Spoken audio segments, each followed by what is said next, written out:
Mr. Chipmunk, how are you today? I am doing wonderful, sir. All right. Now you've got, so everybody can see, your head is under the pads here and you're kind of facing the wall.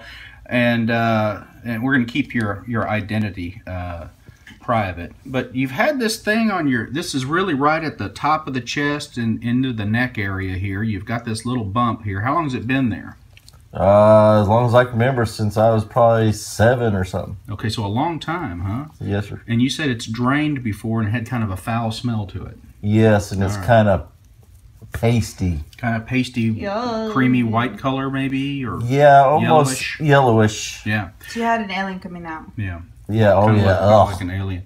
All right, so we're going to take this off for you, and along the way, if you feel any pain, you're going to tell us, right? Yes, sir. And we won't do anything, but I mean, if you tell us, at least we know. Yeah, we'll know. Well, that's fair enough. Yeah. Just for the record. Just for the record. So, all right. So I have an injection here for you. We're going to inject right over the top of that thing and on the sides, and see if we can't make it a little bit numb for you. Gonzo's got some cold spray, so you're going to feel a cold, wet stuff going on there first.